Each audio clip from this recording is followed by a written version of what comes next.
Olá, meu nome é Hamilton Ferrari e está começando mais um Poder 360 Entrevista. Hoje conversamos com Luiz Alberto de Paiva, economista e presidente da Corporate Consulting. Muito obrigado pela sua participação, Luiz, e eu começo perguntando sobre os dados do CAGED que saíram essa semana. Mostraram a criação de quase 400 mil empregos em outubro. E eu queria saber, isso já demonstra uma recuperação forte da economia no final desse ano? Bom dia, Milton. Obrigado pela oportunidade de estar participando aqui com vocês. Com relação à sua pergunta, o Brasil, frente à pandemia ocorrida no ano de 2020, ela vinha acumulando dados de perda de 430 mil postos de trabalho. E que mostra que agora, no terceiro e último trimestre do ano 2020, parece que nós estamos conseguindo recuperar esses postos de trabalho e a gente deve fechar esse ano de 2020 agora com um superávit de postos de trabalho na ordem de 300 mil adicionais ainda para esse ano. Entendi. Mas isso já demonstra uma recuperação da economia? E quais são os setores que ainda têm dificuldade de demonstrar reação nesse quarto trimestre? A economia vem se recuperando, é verdade. Nós já temos um nível de atividade econômica agora no mês de novembro semelhante ao que nós tínhamos pré-pandemia. O setor de serviços tem sido o setor mais afetado até agora. A recuperação da área de serviços está inferior ao resto dos setores. O setor industrial tem liderado isso e nós temos percebido também recuperação econômica do setor de comércio. A recuperação pode-se dizer que ela foi em V, retomamos em V? A recuperação em V, mas um ponto bastante importante, que toda vez que a gente tem um nível de recuperação acelerada, que é chamada recuperação em V, com níveis inflacionários fortes, a gente acaba prejudicando muito a distribuição de renda e obviamente, você concentra mais renda em determinados setores em detrimento de outros setores na economia, né? A massa salarial perdeu bastante importância nesse ano, perdemos aí por ordem de 15% de ganhos de massa salarial que foram compensados através de benefícios do governo, todos dentro do ano de 2020, né, que possivelmente não irá acontecer mais no ano de 2021. Podemos chamar de fato uma recuperação da economia, demonstra que a economia brasileira está trabalhando nos patamares que nós tínhamos em janeiro e fevereiro desse ano. É verdade. Agora, a perda dessa massa salarial, ela vai ser sentida agora em 2021, talvez, se o auxílio emergencial não for prorrogado. Na sua análise, ele deve ser prorrogado para garantir essa sustentabilidade ou isso pode ter um risco fiscal? Pode ter um risco fiscal grande, porque o governo não tem recurso suficiente para a manutenção desses níveis. O que se percebe também é que ao longo do ano de 2020, o Brasil encontrou 3 milhões de novos trabalhadores ou de pessoas que estavam fora do mercado de trabalho e que atingiram entraram para essa base de cálculo, né?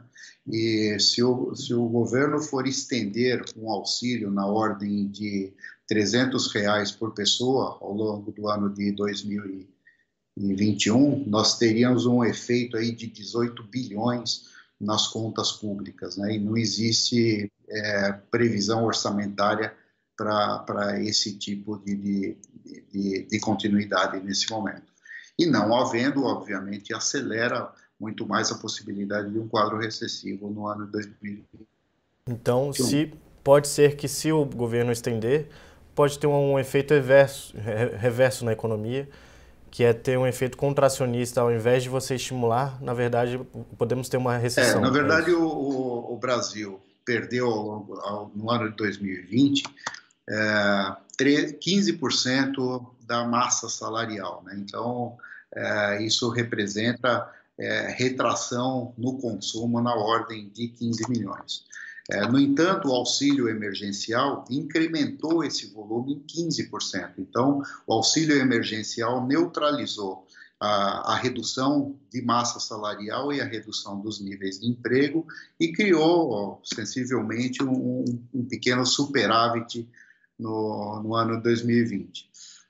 Face a essas medidas, nós tivemos a possibilidade dessa recuperação em V. Então, a economia reagiu rapidamente nos últimos meses, compensando os efeitos todos que foram sentidos durante a fase de pandemia, né?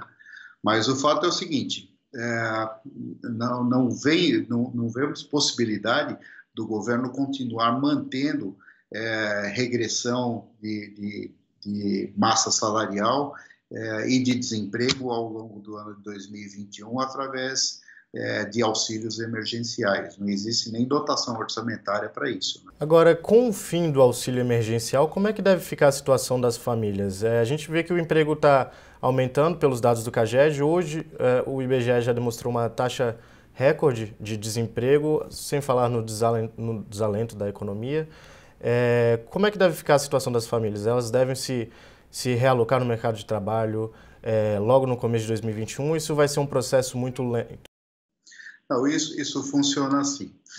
Ao longo do ano de 2020, o governo liberou diversos mecanismos para que houvesse recuperação rápida da economia brasileira. Então, foi comprometido na ordem de 400 bilhões entre auxílio emergencial, entre recursos para as empresas através do Fundo Garantidor de Investimento e outras medidas.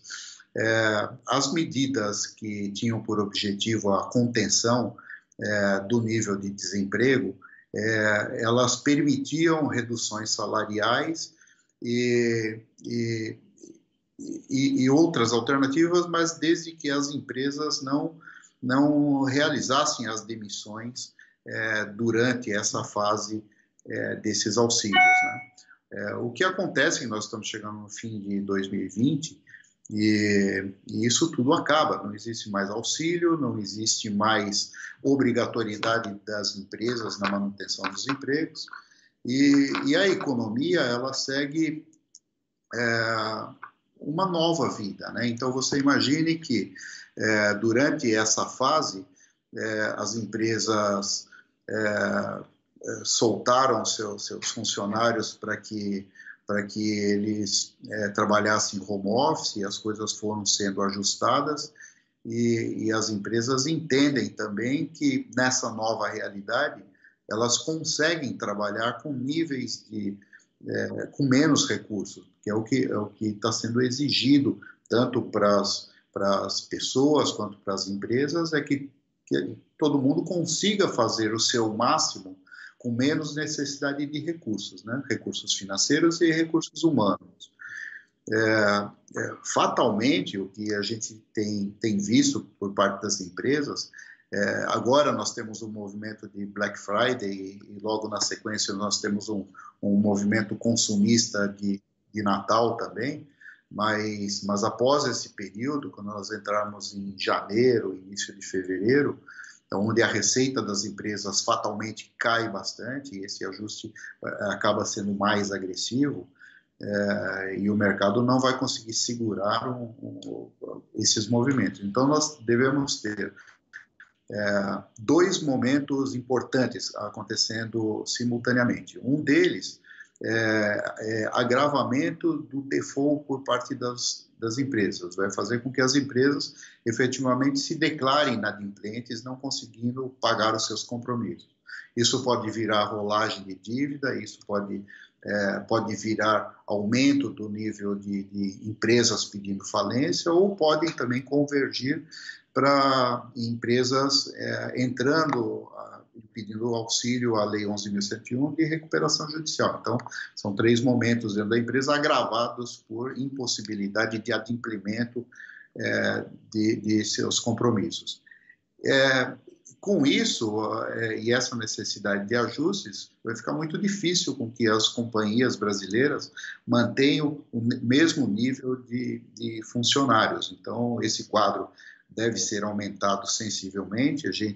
Hoje nós temos aí 14 milhões de desempregados porque a medida do desempregado, você considera desempregado aquela pessoa que não está trabalhando, mas que está procurando emprego, né? Se você agregar as pessoas que deixaram de procurar emprego porque estão vivendo de alguma maneira na informalidade, esse número vai a 22 milhões de pessoas aqui dentro do Brasil, né? Então, nós poderíamos ter um agravamento na base de pessoas colocadas no mercado de trabalho, podendo levar esse número a níveis assim de 18, 20 milhões rapidamente. Nós teríamos perto de 30 milhões de pessoas ou desempregadas ou subempregadas aqui no Brasil. Isso vai afetar consideravelmente o consumo e isso acaba puxando a economia brasileira para baixo, virando um movimento de retração. Você vê que agora o próprio Guedes, o governo brasileiro, teve uma intenção muito rápida no sentido de aprovar as reformas do plano de recuperação judicial, que já está na mão do presidente para que seja promulgado, né? São medidas em que o próprio governo vem acelerando. Hoje se você pegar os dados históricos de empresas pedindo falência aqui no Brasil, você vai perceber que nós ainda estamos com nível de pedidos de falência 10% abaixo do ano de 2019. Mas os últimos dias e as últimas semanas têm mostrado uma aceleração muito grande nesse setor, o que remete a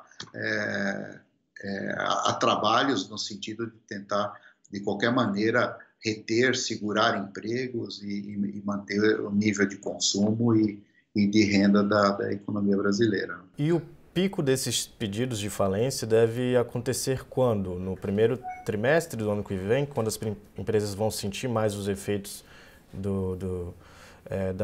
da redução da demanda?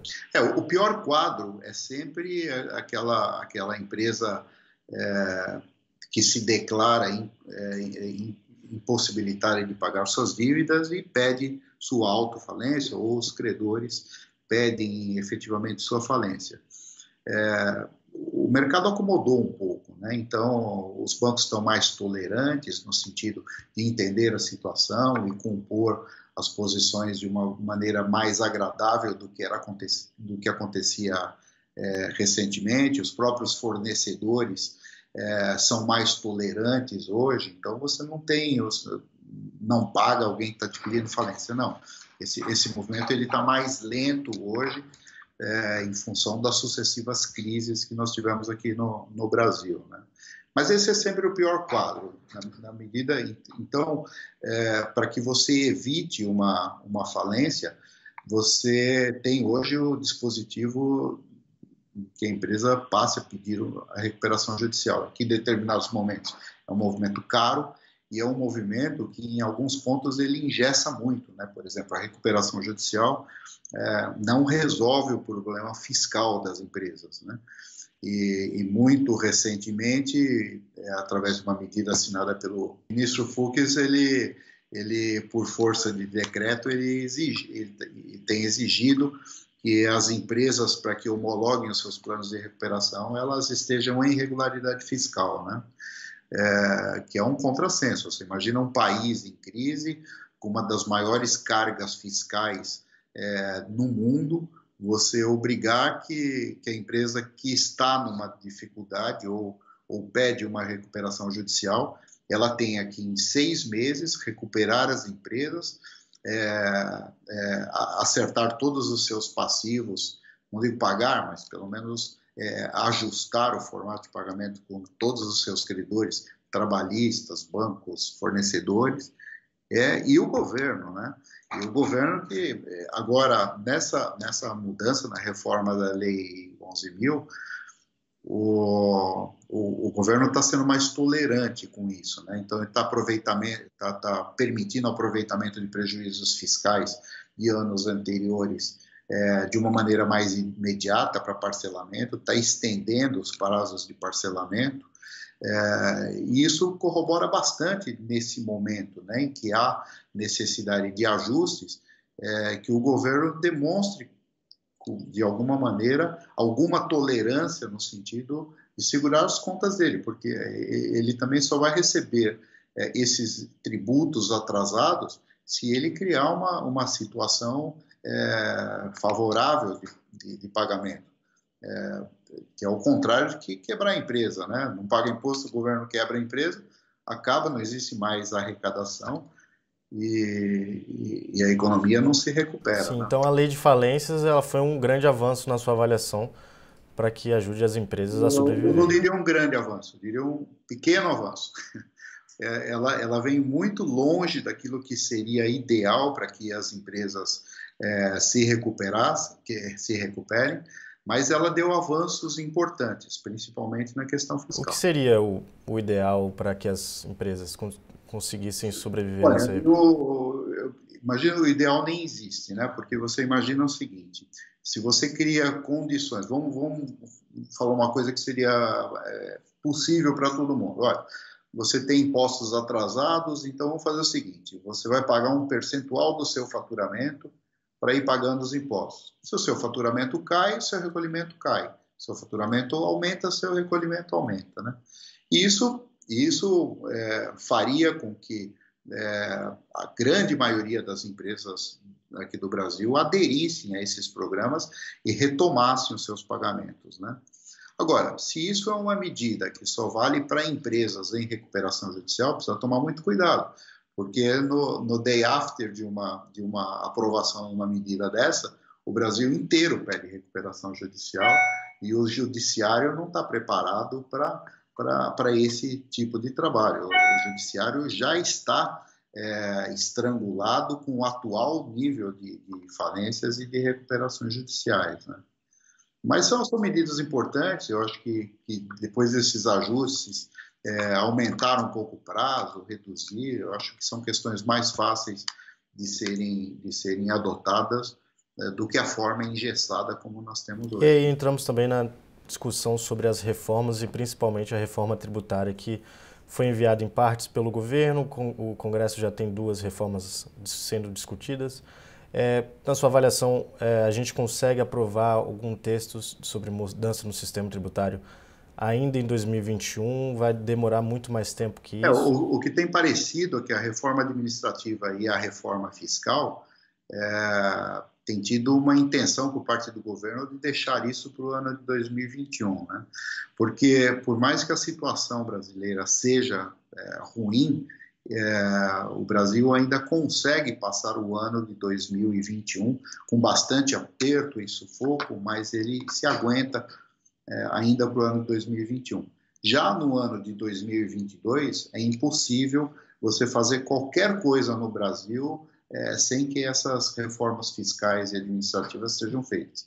Isso significa o quê? Você vai ter que mexer na base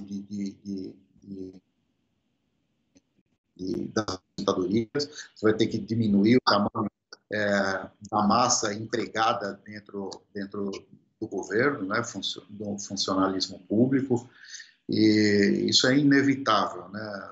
Todo mundo sabe as repercussões políticas dessas manobras e as dificuldades para aprovação, e sem contar que são medidas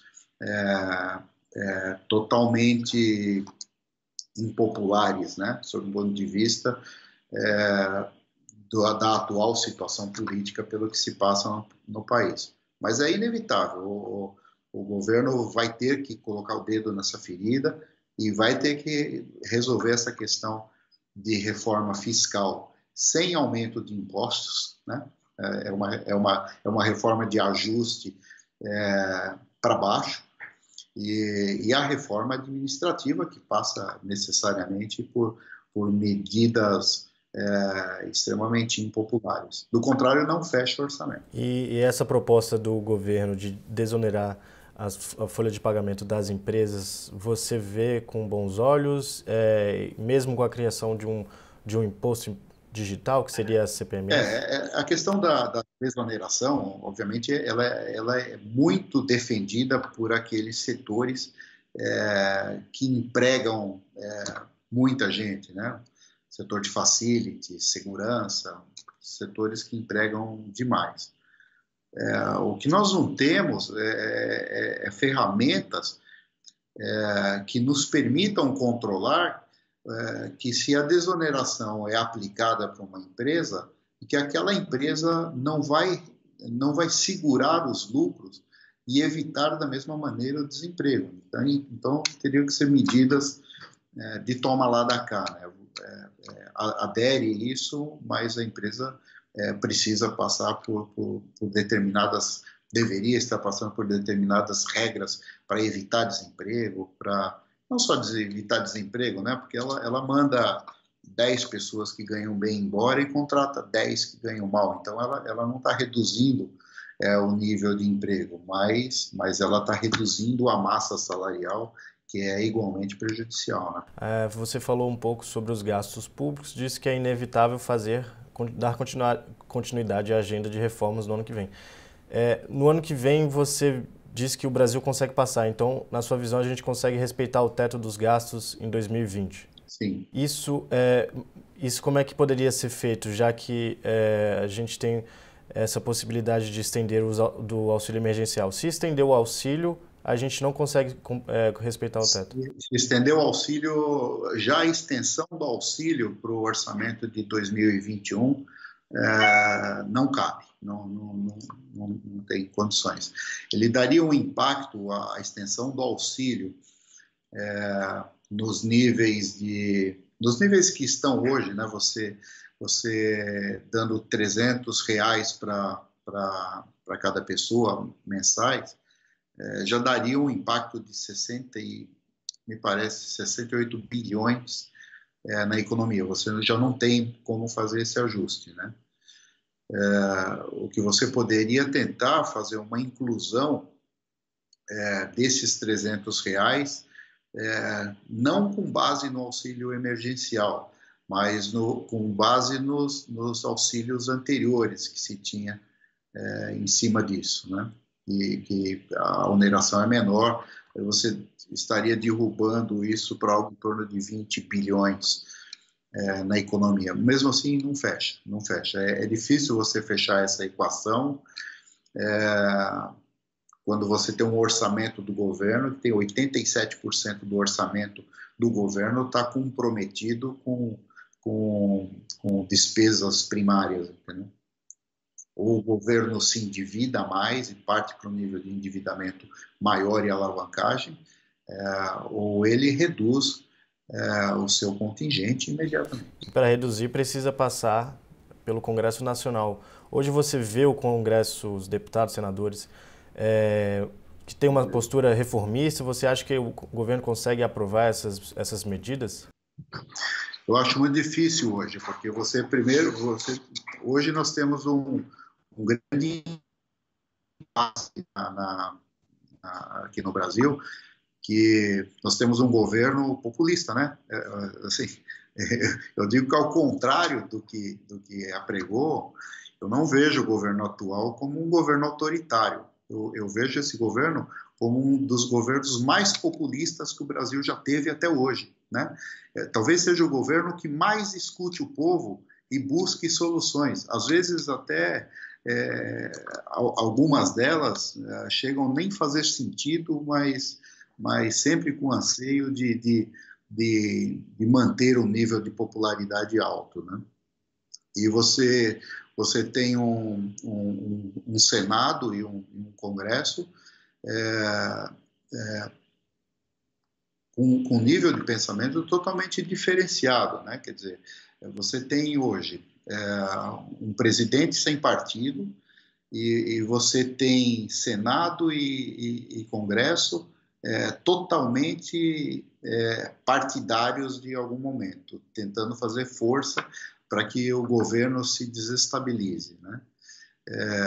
Sem dúvida, não digo que a culpa é de um lado ou de outro, mas convenhamos, o importante é que os poderes estabeleçam uma trégua e façam realmente um pacto para a solução do Brasil, né? Se o jogo político continuar da forma como ele está hoje, eu não vejo alternativa nem possibilidade de que essas reformas passem em nenhuma Esse alçada. cenário muda com a eleição para presidente da Câmara, presidente do Senado no ano que vem? A gente sempre espera que sim, né? Mas quando a gente começa a imaginar alguma coisa, a gente vê um noticiário e já vê palavras de ataque de um lado e de outro, e parece que as coisas não têm convergido para isso. No meu ponto de vista, eu acho que falta essa maturidade. Eu acho que uma parte bastante significativa dos embates tem sido por questões pessoais, que parece que tem tido uma maior importância do que as questões sociais, e isso vai travando e vai dificultando toda a possibilidade de ajustes que existam em diversas esferas, né? Eu acho que o Poder Executivo deveria estar trabalhando com mais afinco, trabalhando mais e falando menos, entendeu? E isso já seria um grande avanço para as reformas também. E o Poder Legislativo, que deveria ter o papel de legislar, também não deveria estar tentando fazer o papel do Executivo, né? Então, essa falta de coordenação, ela é o que mais tem impactado a apresentação e a aprovação de reformas. Com relação a corpo técnico, principalmente por parte do Ministério da Economia, eu vejo decisões totalmente acertadas, não no tempo necessário, mas decisões corretas e duras no sentido de fazer esse acerto.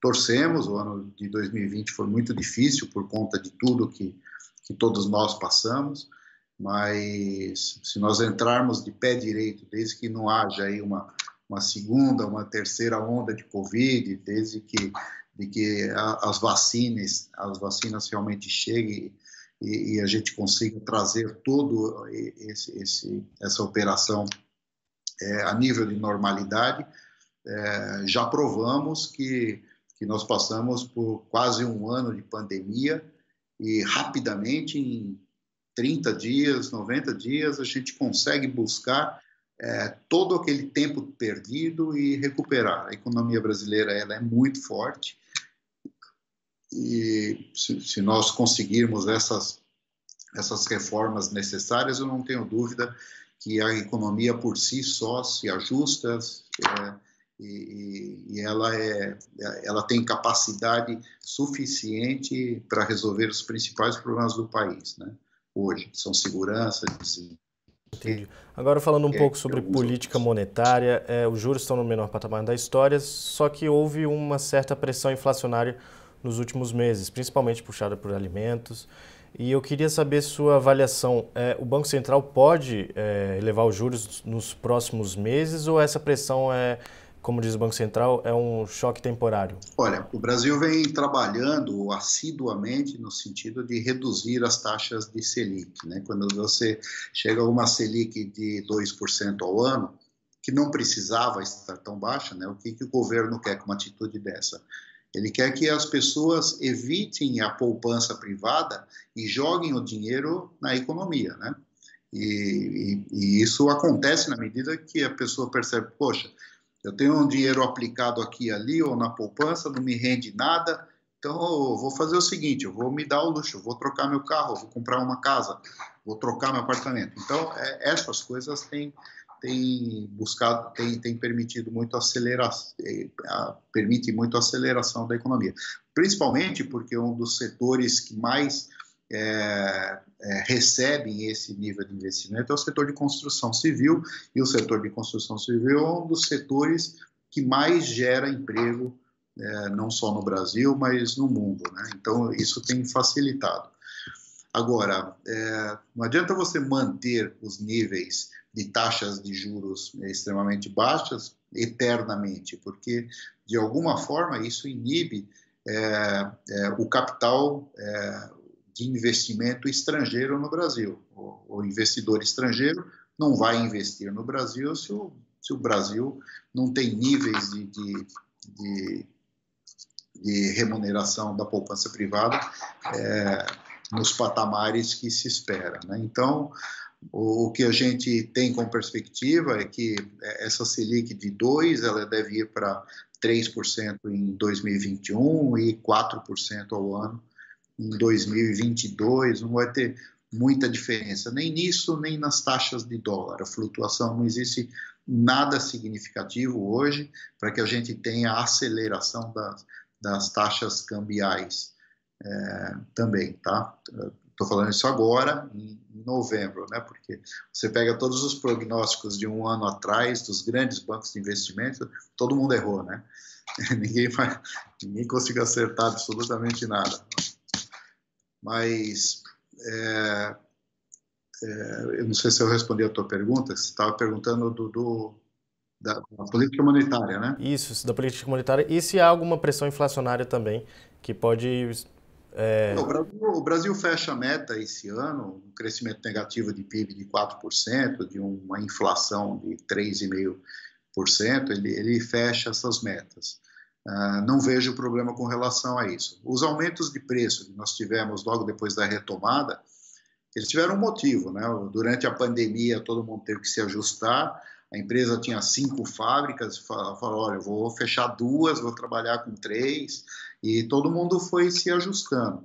Na medida que o Brasil se acelerou muito rapidamente, as estruturas estavam desmontadas, né? Você pega as fábricas de alumínio estavam desmontadas, a fabricação de aço tinha parado, então isso leva um tempo para a retomada. Obviamente, quando você tem bastante demanda, principalmente produtos que foram fatores extremamente importantes nessa inflação, que foi papel e papelão, aço, tubos de PVC e tal. Quem tem estoque acaba se aproveitando disso. Então, não há dúvida que muita gente se aproveitou disso, segurou os estoques e aproveitou para aumentar os seus preços. O impacto de custo no insumo das companhias foi na ordem de 22% e de setembro para cá.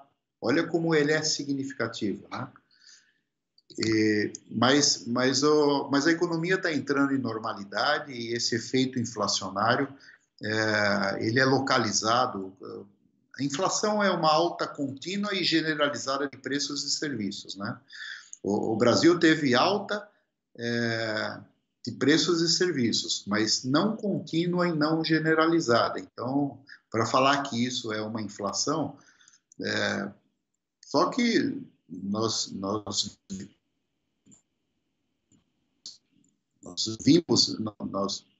a gente vem de uma cultura inflacionária muito grande, né? E se qualquer bobeada nesse setor, você parte novamente para uma hiperinflação. Mas eu vejo que o governo está atento, na medida que tem algum foco inflacionário, ele toma medidas rápidas para a importação dos insumos, ele reduz taxa.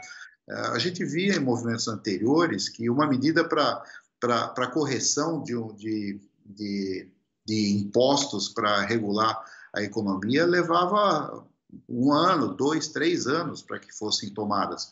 O Brasil tem sido muito rápido nesse negócio. Hoje falta arroz, mês que vem não falta mais arroz, porque as medidas de importação já foram tomadas e você regula muito rapidamente no mercado. É por isso que eu considero uma boa política monetária o que está sendo feito aqui no Brasil hoje. Mas eu acho que a inflação, tanto a inflação quanto o dólar, elas não chegam a representar um perigo no longo prazo. Para mim é um movimento mais acentuado, e a gente que trabalha com muita empresa no mercado, a gente tem percebido efetivamente isso. A pressão dos custos, ela já é bastante incipiente hoje, ela foi bem corrigida. Certo, muitíssimo obrigado pela entrevista, Luiz. Eu conversei com Luiz Alberto de Paiva, economista e presidente da Corporate Consulting. Obrigadão aí pela entrevista. Obrigado, à disposição. Um grande abraço para todos. Obrigado. Não se esqueça de se inscrever no nosso canal e seguir e apertar no sininho para ver outras entrevistas que a gente faz aqui no Poder 360. Muitíssimo obrigado e até breve.